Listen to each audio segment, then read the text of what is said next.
Bonne nouvelle pour la France, le déficit commercial français poursuit sa bonne trajectoire donc en juillet.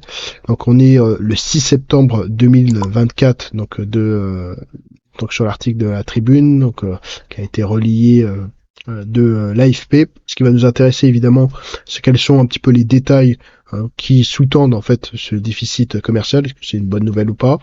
Globalement, ça reste quand même une bonne nouvelle, mais en regardant dans le détail, on peut être un peu plus nuancé.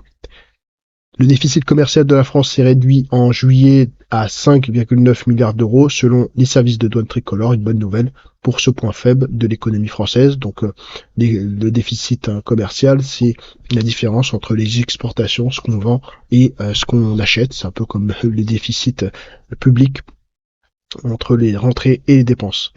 De bon augure pour l'un des points faibles de l'économie française.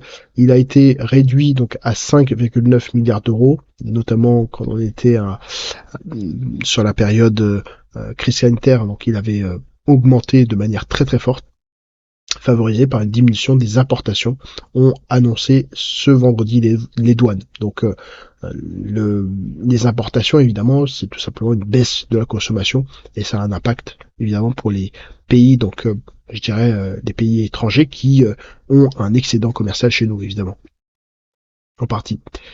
Dans le détail, les exportations se sont maintenues à 50,4 milliards d'euros, tandis que les importations ont diminué de 600 millions d'euros pour s'établir à 56,3 milliards d'euros. Donc on reste quand même en déficit, mais un déficit qui est moindre. En août, le déficit commercial du mois de juillet annoncé initialement à 7,1 milliards d'euros en prévision a été révisé en baisse de 600 millions d'euros à 6,5 milliards d'euros. Le déficit énergétique s'est réduit de 400 millions d'euros, après une baisse de 700 millions d'euros. À noter aussi, le déficit des transactions courantes a quant à lui atteint 1,2 milliard d'euros en juillet, après 2,5 milliards d'euros. Donc si on a déjà, il y avait des prévisions qui ont été faites, donc ça a été donc révisé à la baisse, notamment par le biais donc des importations. Donc là c'est vraiment une baisse tout simplement de la consommation.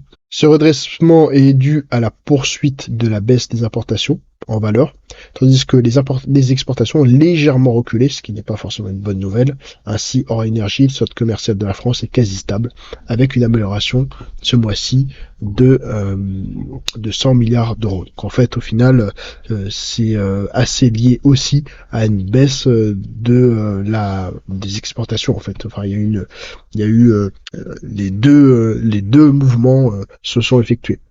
Et preuve que la tendance est bonne, cumulé en 12 mois, le déficit commercial baisse constamment depuis février 2023, donc ça c'est plutôt une bonne nouvelle, et c'est établi donc à 82,6 milliards d'euros.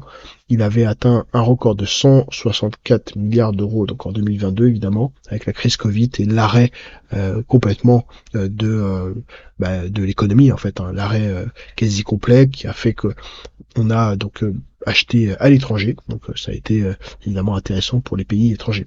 Et près de 100 milliards d'euros en 2023. De quoi espérer inverser la vapeur sur ce front, la France n'ayant pas dégagé d'excédent commercial depuis 2022. Donc d'ailleurs, ça peut être intéressant d'avoir cette lecture-là depuis la création de l'euro, même si quand on a fait donc les 35 heures, l'euro, toutes les mesures qui ont été prises n'ont évidemment pas facilité la production. Mais le chantier de la production de richesse tricolore ne se limite pas qu'au déficit commercial. La production industrielle fait en effet partie de l'équation. Et sur ce front, les nouvelles ne sont pas si bonnes. Selon des données de l'INSEE publiées ce vendredi, la production industrielle a ainsi reculé de 0,5% en juillet. Ça c'est vraiment pas bon. Cette baisse fait suite au rebond de 0,8%. Ainsi, en juillet, la production a baissé dans presque tous les grands secteurs de l'industrie manufacturière. Donc là, c'est des emplois qui pèsent environ 82% dans l'indice de la production industrielle. C'est le cas notamment du secteur de la construction, la fabrication de matériel de transport, de l'automobile, la coquefaction et raffinage, les industries agroalimentaires, un peu moins, parce que là on était entre 9,9% et 2,2%. Là, on est à 0,3% donc sur les industriels agroalimentaires.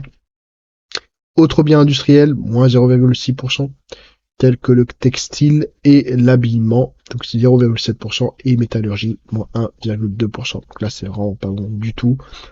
Donc ça, il est nécessaire de faire des choses sur cette partie-là de production pour pouvoir évidemment bénéficier d'un meilleur solde commercial, une meilleure économie. En revanche, la fabrication de biens et équipements, par exemple, les produits informatiques, électroniques et optiques, se démarquent par une hausse de 2%.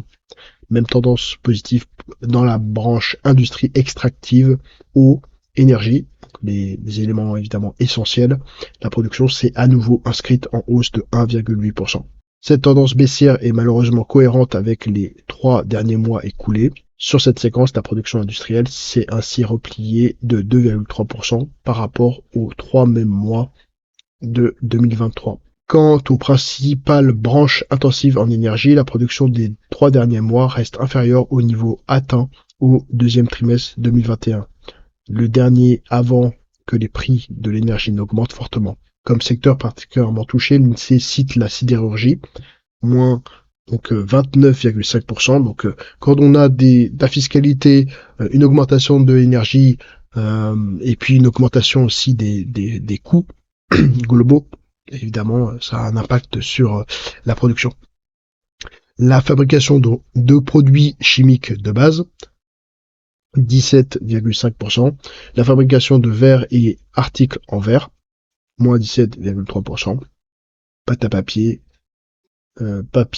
papier en carton, pâte à papier. Bon, en tout cas, probablement qu'on achète à l'étranger.